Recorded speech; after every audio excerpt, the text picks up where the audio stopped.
तो देखिए रिपोर्ट आपने देखी, इस रिपोर्ट के बाद ये सवाल उठने लगे हैं कि ये ब्यूटी सेंटर था या फिर धर्म परिवर्तन का सेंटर।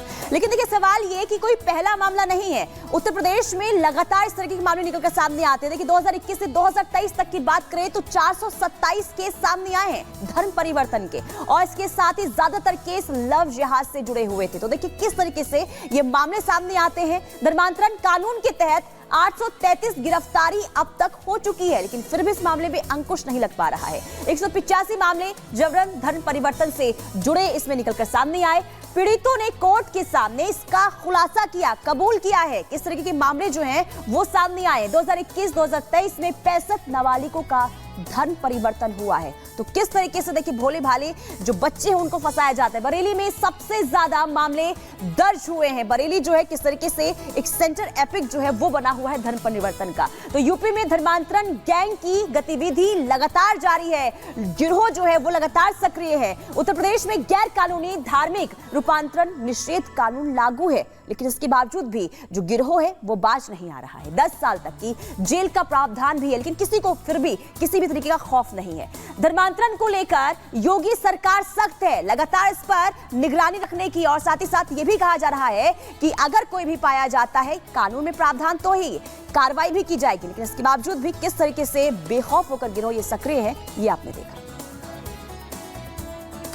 और चलिए खबरों में आगे बढ़ते हैं। देखिए अगर आप गलती करने से पहले अंजाम के बारे में सोच ले तो हो सकता है कि आप बुरा वक्त देखने से बच जाए, लेकिन ऐसा कई बार नहीं होता। कुछ लोग इसके बारे में सोचते भी नहीं है और फिर वो करते हैं, जिसके बाद उनकी मुश्किलें बढ़ती हुई नजर आती है। ऐसी खबर उत्तर प्रदेश के बरेली से भी सामने आई। लेकिन आप बखूबी जानते हैं कि मुहर्रम के दौरान कुछ लोगों ने खूब बवाल मचाया, और अब उन बवाल करने वालों पर उत्तर प्रदेश के मुख्यमंत्री योगी आदित्यनाथ लगातार एक्शन ले रहे हैं। उन पर एक्शन लिया जा रहा है और अब उनके घर पर बुलडोजर चल रहा है। लगातार आपको बता रहे हैं किस तरह से एक्शन होगा, इस रिपोर्ट को आप देख लीजिए।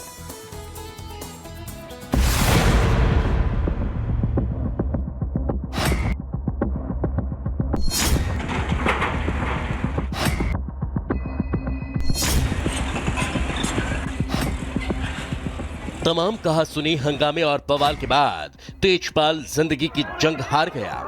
बेशक दुनिया के लिए तेजपाल के साथ केस कहानी का अंत हो चुका था, लेकिन सीएम योगी आदित्यनाथ के लिए ये आरोपियों पर कार्रवाई की शुरुआत है। बाबा न गलत होने देते हैं और न ऐसी किसी घटना को बर्दाश्त करते हैं। यही कारण है कि अकबर नगर से बाबा का बुलडोजर बरेली की तरफ घूम चुका है। बरेली की सड़कों पर पीला पंजा आरोपियों के घर की तरफ बढ़ चुका है। हिंदू परिवारों पर हमला करने वाले उपद्रवियों के खिलाफ एक्शन शुरू हो चुका है।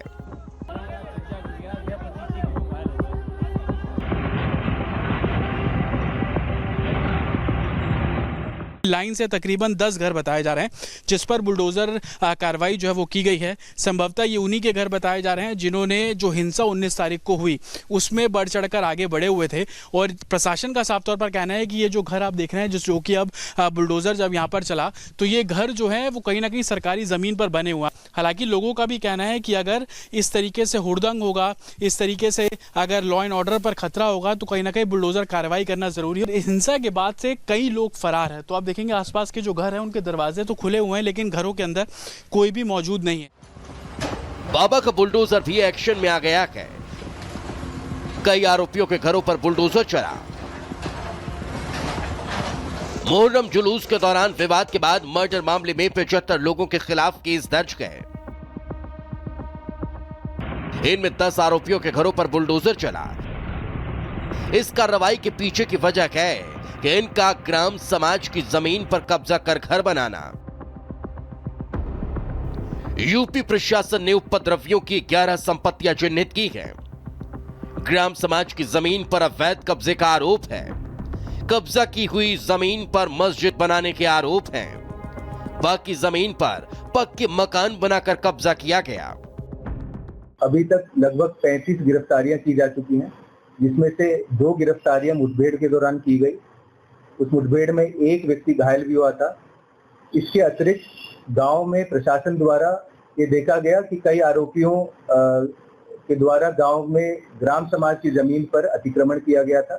प्रशासन द्वारा वहां से अतिक्रमण हटाया गया है, ध्वस्तीकरण की कार्रवाई की गई है पुलिस की मौजूदगी में।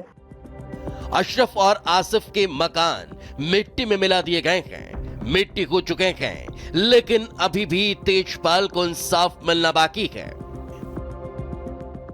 और उस शाम को करीब 9 बजे, साढ़े 8 बजे मतलब हमारे घरों में उन लोगों ने मतलब एकदम हमला बोल दिया। 19 तारीख की 19 तारीख की रात को मतलब करीब 8, साढ़े 8, 9 बजे। कितने लोग आए थे? 70-80 लोग थे और 60-70 लोगों पे असले थे। डंडे लेके आए, गोलीबारी चली रहा। फायरिंग हुई? हाँ जी।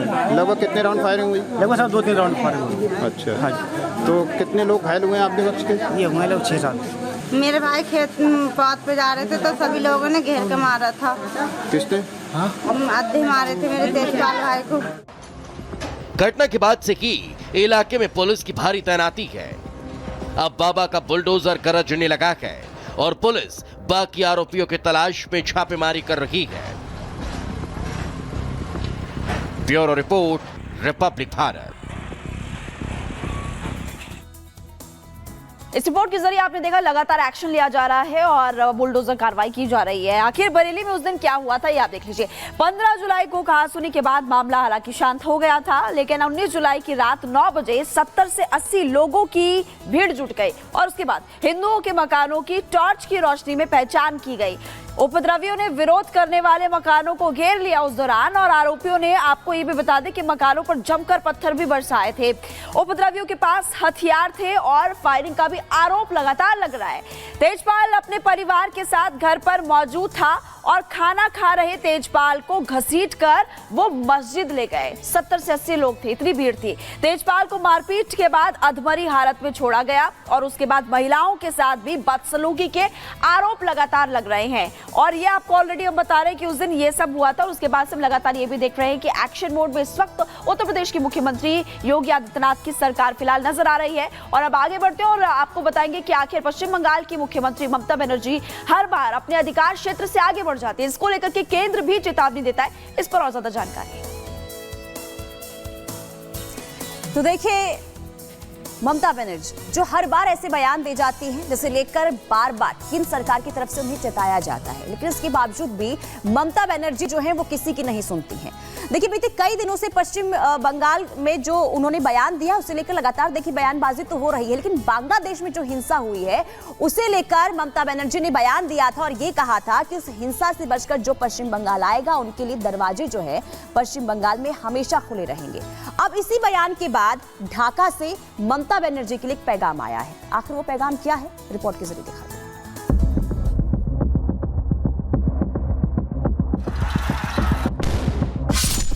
लगातार अपने तल्ख तेवरों, चौंकाने वाले फैसलों और बयानों से सुर्खियों में रहने वाली ममता बनर्जी के लिए बंगाल की मुख्यमंत्री होने के साथ साथ ये दूसरी पहचान है। अपनी सियासत के लिए तुष्टिकरण को अगले स्तर पर ले जाने वाली दीदी की सरकार का दुर्गा पूजा के पंडालों की थीम पहले से बताने के उस फैसले पर आक्रोश थमा भी नहीं था कि अब उनके एक और बयान पर राजनयिक कोहराम मचा हुआ है, जिसका आलम यह है कि भारत का सबसे करीबी दोस्त ममता की टिप्पणी से नाखुश है। पहले की हिंसा की आग से अस्थिरता और अफरा तफरी से उबर रहा बांग्लादेश ममता के बयान पर सख्त ऐतराज जता रहा है, जिसे उनके अपने आंतरिक मामलों में दखल अंदाजी माना। ममता का बयान दिल्ली से ढाका तक सवाल, शरणार्थियों को शरण की बात, बांग्लादेश नाराज, तुष्टिकरण की पराकाष्ठा, बुरी तरह घिरी ममता। ममता बनर्जी के बयान पर ताजा बखेड़ा बांग्लादेश को लेकर की गई टिप्पणी पर है, जो कि पहले ही आरक्षण के मुद्दे पर जगह जगह हिंसा के बाद तनाव से त्रस्त है और देश में शांति कायम करने के लिए लगातार कदम उठाए जा रहे हैं। इस बीच ममता बनर्जी का शरणार्थियों को शरण देने वाले बयान पर बांग्लादेश ने तीखी प्रतिक्रिया दी है। 21 जुलाई को कोलकाता में ममता बनर्जी के बयान पर पड़ोसी देश ने भारत सरकार के सामने कड़ा विरोध जताया। बुधवार को ढाका में भारतीय उच्चायोग के समक्ष मुद्दा उठाते हुए शेख हसीना सरकार ने कहा कि ममता बनर्जी का ट्वीट भड़काऊ था और इसमें बांग्लादेश के आंतरिक मामलों से संबंधित गलत बातें थी। हालात बेहतर करने की कोशिशें जारी हैं, लिहाजा ममता के ऐसे बयान भ्रामक हैं। साथ ही बांग्लादेश ने ममता के पड़ोसी देश के संकटग्रस्त लोगों को आश्रय के लिए अपने दरवाजे खुले रखने वाले बयान पर भी दो टूक कहा कि जैसा कि ममता बनर्जी ने अपनी पोस्ट में संयुक्त राष्ट्र प्रस्ताव के संदर्भ में बताया है, वैसे उल्लेखित स्थिति बांग्लादेश में नहीं है। इस तरह की टिप्पणी विशेषकर लोगों को शरण देने का आश्वासन कई लोग खासकर आतंकवादियों और उपद्रवियों को ऐसे ऐलान का फायदा उठाने के लिए उकसा सकते हैं। वहीं बांग्लादेश के ऐतराज से पहले ममता के बयान पर भारत सरकार ने भी उन्हें ऐसे मामलों पर नहीं बोलने की नसीहत दी थी जो कि राज्य के मुख्यमंत्री के अधिकार क्षेत्र में ही नहीं है। साफ है, ममता के बयान से बांग्लादेश निराश है तो भारत सरकार के साथ साथ बंगाल के राज्यपाल ने नाराजगी जताई है। ऐसे में हर बात पर सियासत करने से नहीं चूकने वाले नेताओं ने बांग्लादेश के जरिए भी तुष्टीकरण का दांव चला है, लेकिन उससे भारत का एक करीबी दोस्त खफा हो गया। लिहाजा राजनेताओं को सोच समझकर बोलने की आवश्यकता है। Bureau report, Republic Bharat.